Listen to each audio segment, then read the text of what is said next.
Particular pleasure to be able to welcome the Prime Minister of New Zealand, Right Honourable Jacinda Ardern. Allow me also to acknowledge the ministers, the parliamentarians, other leaders in business and public service, in the media and civil society, in academia and in the wider community. It is a tremendous pleasure to have you all with us this afternoon. Some of you may have seen an article on page 3 of the Fiji Sun yesterday, quoting the Honourable Minister for Women, Mirasanyi Vuniwaga. And the article was entitled, "Ardern keen to know what issues interest Fijian women." And indeed, she is very interested in the issues that interest Fijian women. The aim of today's lunch was to bring together a talented and diverse group of Fiji's women leaders to meet with the Prime Minister, the leader of our country, New Zealand, to share experiences and to be inspired by each other. I'm very conscious that this event could have been double, triple, or even quadruple the size that it is today. There are many who are not here who could have been included in a heartbeat. We wanted to create an environment of a little bit more intimacy, encourage some interaction, some free and frank conversation, for you to be relaxed and for you to be yourselves. Shortly, I'll invite the Prime Minister to make some remarks, and I note that we'll also invite the Minister for Women, Honourable Mirasanyi Vuniwaga, to make some remarks in conclusion. And finally, I would like to take the opportunity to thank the talented team of women leaders at the High Commission, my wife Florence, Chef Goldie and her team, my Deputy Michelle Podmore, my Head of Development Virginia Dawson, and the Head of Administration Jenny Dutoy, for making today's lunch a reality. The entire leadership team of the High Commission is made up of women. I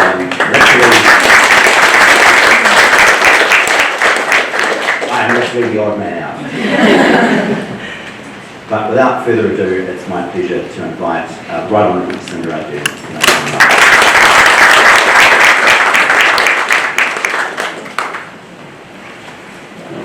Kia ora koutou katoa, ngā mihi nui, kia koutou, and Nisa Bulavanaka. Thank you, High Commissioner, for the welcome and also for supporting this initiative. And to the ministers, members of parliament, leaders within civil society, the private sector, and leaders from within our schooling community who are here today, thank you for giving of your time.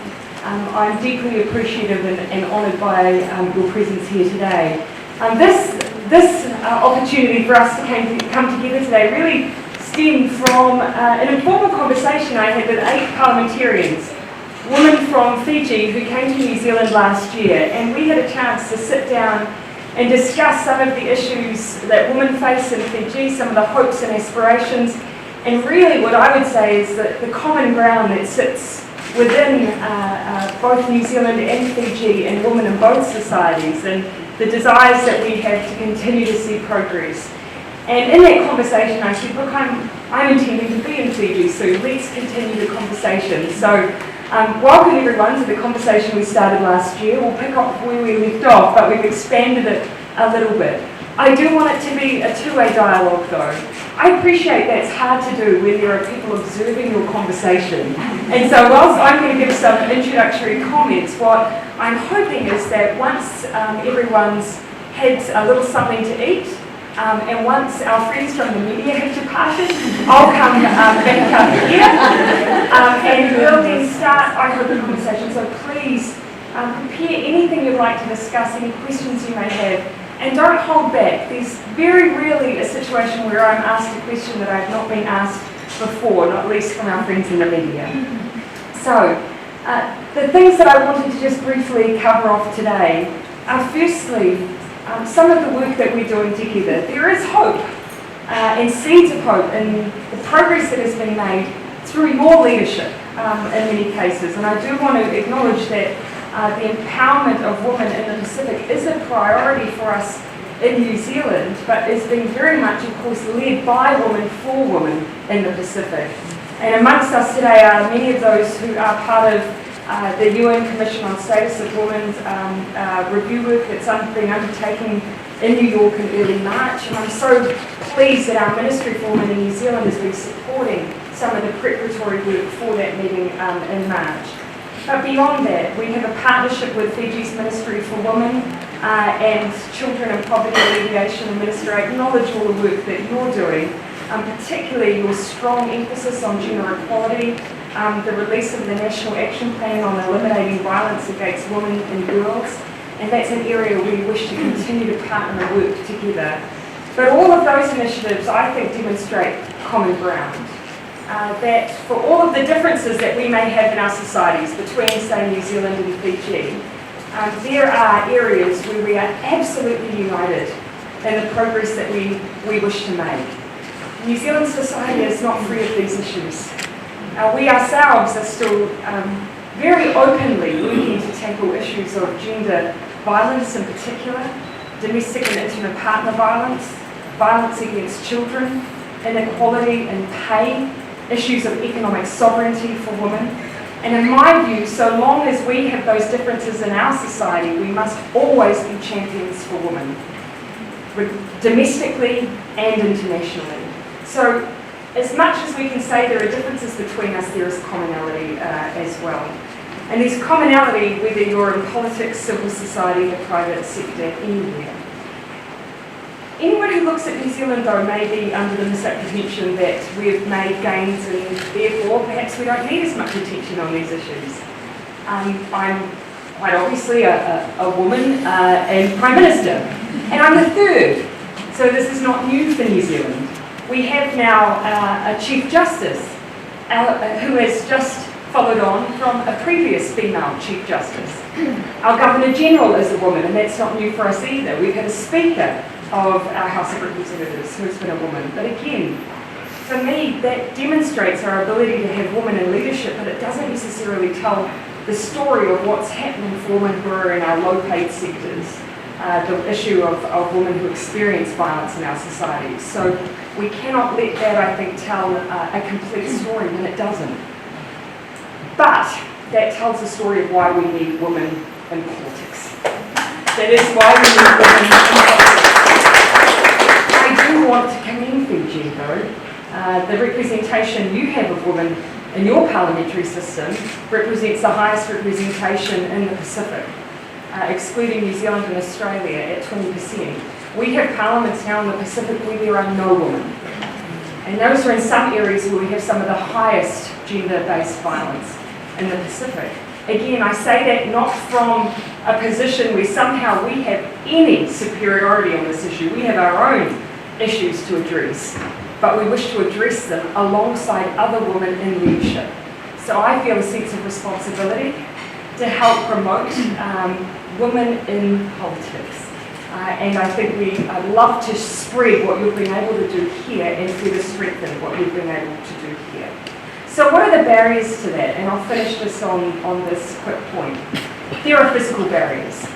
Running for politics, of course, comes with financial barriers. Comes with barriers over the fact that women continue to be primary carers in our society. There are cultural barriers, particularly when you're working in areas that may not have, tend to have patriarchal structures. So there are those things that must be overcome, but there is a more subtle, subversive barriers that we need to overcome too. And New Zealand experiences this as much as anyone. And I'll give you the best illustration of this subtle barrier as I can. When I go into schools, I ask our young women, particularly when I'm in girls' schools, what they want to do when they finish. What is their dream job? If they could do anything in the world, what would it be? And I ask them to write it down. And it's a beautiful little exercise. The room always goes quiet and girls immediately know what they want to write down. They have a vision in their minds of what they want to do. And then, once they've finished that, I ask them to write down what they think they're going to do. And the thing that always shocks me is that our girls don't hesitate. They don't look at me like it's a silly question or a bizarre thing to ask.